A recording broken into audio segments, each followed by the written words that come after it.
Em tempos de turbulência política como a que a gente vive atualmente, é normal questionarmos as próprias regras do jogo. Muito se fala, por exemplo, dos problemas do capitalismo, da interferência do Estado. E nesse papo sempre surge aquele pessoal defendendo o anarquismo. Mas afinal, o que é isso? E o que tudo isso tem a ver com libertários ou anarcocapitalistas? Ficou confuso? Vem comigo que eu vou te explicar. Eu sou Pedro Rodrigues, sejam bem-vindos ao Manual do Brasil.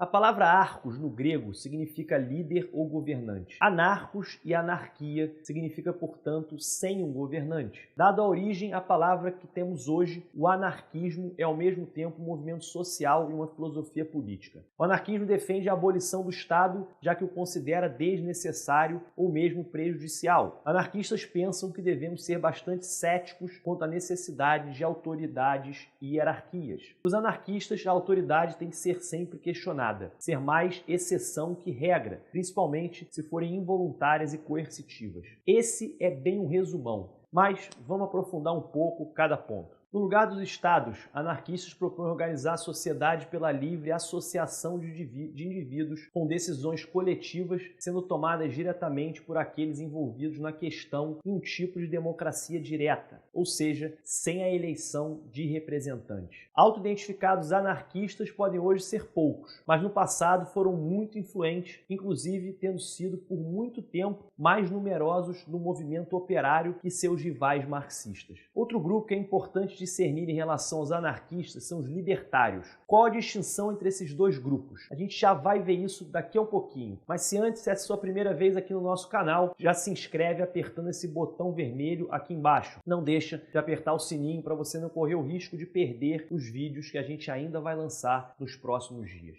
Libertário ou anarquista. Por muito tempo essas palavras foram usadas como praticamente sinônimas. Contudo, recentemente o termo libertário tem sido mais associado àqueles que defendem algumas ideias que ganharam bastante popularidade nas últimas décadas. Principalmente nos Estados Unidos, no movimento também conhecido como libertanismo. E esse costuma ser classificado por muitos cientistas políticos como um movimento à direita no aspecto político, enquanto o anarquismo mais antigo, ou se preferir o anarquismo clássico, está tradicionalmente associado a ideias mais de esquerda. Um ponto bastante usado para se referir aos anarquistas clássicos e chamando-os de socialistas libertários, deixando assim clara a diferença entre eles e os libertários mais à direita. Isso faz todo sentido, dado que eles são anticapitalistas e defendem alguma forma de socialismo. Apesar de se considerarem socialistas, os anarquistas sempre foram bastante críticos do que foi o socialismo real, aquele que o mundo viveu sob a batuta de ditadores como Stalin na União Soviética ou Mao Tse-tung na China comunista. De um lado oposto estão os anarcocapitalistas, a tendência ainda mais à direita do libertanismo. Para esses, o capitalismo é o melhor sistema econômico e o problema encontra-se no Estado, que, com suas regras arbitrárias e feitas para beneficiar alguns, cria uma série de impedimentos ao livre mercado, tal como monopólios. Os problemas sociais não seriam, portanto, por excesso de livre mercado, mas sim pela falta dele. Verdade seja dita que a divisão que a gente fez agora entre libertários mais à esquerda e mais à direita, socialistas e libertários e anarcocapitalistas, é mais didática do que verdadeira. Apesar de profundas diferenças e hostilidade entre eles, historicamente ambos grupos nutriram de ideias uns aos outros e têm mais em comum do que gostariam de admitir. Deixaremos para discutir o libertarismo de direita mais detidamente em outro vídeo no futuro, e a gente vai focar agora na corrente clássica e de esquerda do anarquismo. Mas quais são as origens do pensamento anarquista? Pensadores questionando tanto a necessidade do Estado quanto a legitimidade da autoridade estabelecida podem ser encontrados em diversos momentos da história e em todos os lugares, da Grécia Antiga à China Imperial. Contudo, pode-se dizer que o anarquismo, enquanto filosofia política, é um dos frutos do iluminismo. Pensadores mais modernos derivaram das ideias iluministas a necessidade de representação democrática, separação dos poderes políticos,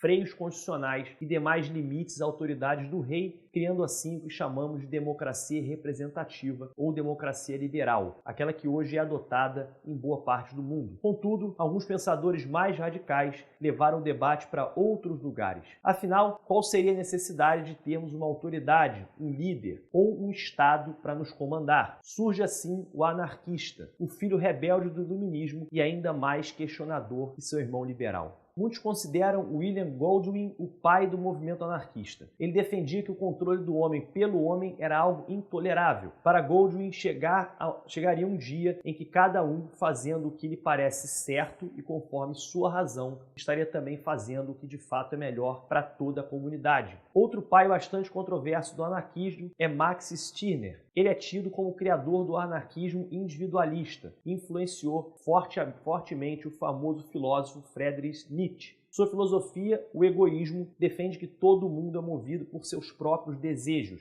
Aqueles que não aceitam esse fato pensam estar a serviço de alguma outra causa mais nobre, mas na verdade estão secretamente realizando seus próprios desejos de obter felicidade, prazer e segurança. A lei, os direitos, a moralidade e a religião seriam apenas coisas artificiais, elevadas pelas pessoas ao status de verdade ou coisas sagradas. Mas Pierre-Joseph Proudhon, o primeiro a se referir a si mesmo como anarquista. De família pobre com deficiências educacionais, Proudhon superou essas barreiras, se tornando um intelectual de contribuições bem originais. Ele escreveu que, tal como o homem busca justiça na igualdade, a sociedade busca a ordem na anarquia. Mas seu pensamento possui algumas ambiguidades. Se por um lado afirmou que a propriedade é um roubo, uma das suas frases mais conhecidas, por outro, via a propriedade como capaz de contrabalancear o poder do Estado. Defendia o sistema econômico do mutualismo, no qual os trabalhadores teriam o controle dos meios de produção, sem, contudo, a abolição das trocas via mercado. O filósofo foi alvo de fortes críticas por parte de Karl Marx, que escreveu um livro, O Atacando, chamando A Miséria da Filosofia, um trocadilho com uma obra anteriormente escrita por Proudhon chamada A Filosofia da Miséria, dando assim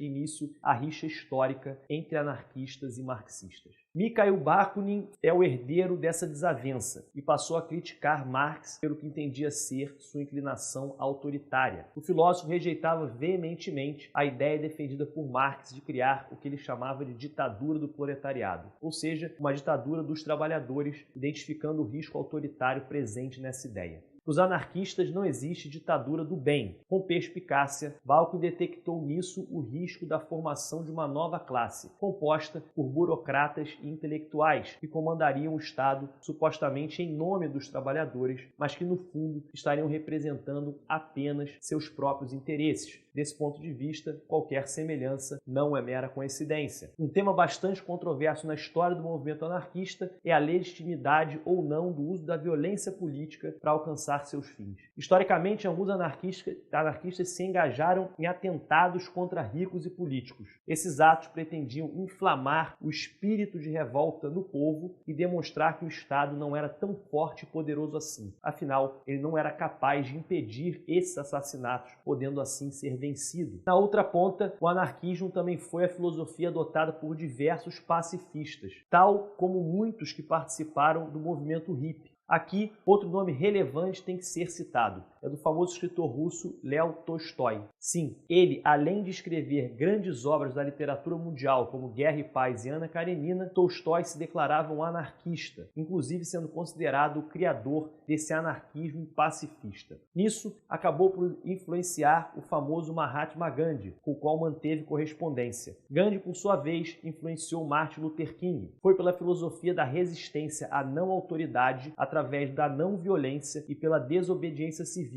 que Gandhi conseguiu emancipar a Índia do domínio britânico e que Martin Luther King conseguiu derrubar as leis de discriminação racial no sul dos Estados Unidos. Se hoje a gente tem a imagem estereotipada do anarquismo como punk com coquetel molotov na mão em alguma manifestação, vemos que essa é uma simplificação que esconde uma diversidade muito grande de posições defendidas pelos anarquistas ao longo de tantos anos. Como a gente viu antes, a primeira primeira onda de ideias anarquistas estava inserida no contexto do iluminismo da Revolução Francesa. Posteriormente, vemos a emergência de um movimento operário cada vez mais conectado por toda a Europa. Na passagem do século XIX para o XX, o anarquismo tinha se espalhado pelo mundo todo, junto ao movimento sindicalista internacional, o que viria a ser conhecido como a fase mais forte do anarquismo, o anarcossindicalismo. Contudo, é também na virada do século que alguns grupos começam a aderir às já mencionadas práticas violentas, que levou à forte repressão e perda da popularidade desse movimento. Anarquistas também tiveram relevante participação na Revolução Bolchevique, ainda que depois tenham sofrido sob a repressão deste. Vários anarquistas de Petrogrado a Moscou fugiram devido à rebelião e depois à luta de Nestor Mako e seu exército de anarquistas no chamado Território Livre, que existiu entre 1918 e 1921, localizado na atual Ucrânia. Na Guerra Civil Espanhola de 1936, anarquistas desempenharam um papel fundamental contra o exército fascista do general Francisco Franco. Chegaram a assumir o controle de Barcelona, de grandes áreas da Espanha rural, onde coletivizaram as terras conforme as ideias do socialismo libertário. Após o fim da Segunda Guerra Mundial, o movimento anarquista encontrava-se bastante enfraquecido. Ele só começa a renascer na década de 60, em grande medida como reação aos horrores sendo produzidos pelo socialismo. Durante esse tempo, o anarquismo cresceu junto a outros movimentos, tal como o antinuclear, os ambientalistas, os pacifistas, a contracultura dos anos 60, nutrido de ideias libertárias. Esses vários movimentos também viu uma transição de sua natureza revolucionária anterior para um reformismo anticapitalista. Nesse momento, o anarquismo tornou-se associado à subcultura punk, como exemplificado por bandas como Crass e The Sex Pistols. No Brasil, imigrantes vindo da Europa trouxeram com eles essas ideias anarquistas, especialmente a partir de 1890. Tal como ocorria na Europa, os anarquistas eram o grupo mais influente e numeroso. O sistema político da Primeira República, que dificultava a participação dos trabalhadores, fizeram com que o anarquismo rapidamente ganhasse força entre esses operários. Os anarquistas também contribuíram com a criação de uma série de periódicos para a imprensa operária e fundaram diversas escolas modernas ao redor do país. O anarquismo deixou de ser hemogênico no movimento operário brasileiro a partir de 1920, quando se deu a criação do Partido Comunista Brasileiro, PCB. E, posteriormente, perderam força com o governo de Getúlio Vargas, quando o sindicalismo, os sindicatos passaram a ser controlados pelo Estado. Com o golpe de 64, a atividade anarquista tornou-se ainda mais limitada por conta da repressão. Apesar disso, houve certa atuação anarquista no movimento estudantil daquele período. Após a redemocratização, o movimento anarquista brasileiro tenta se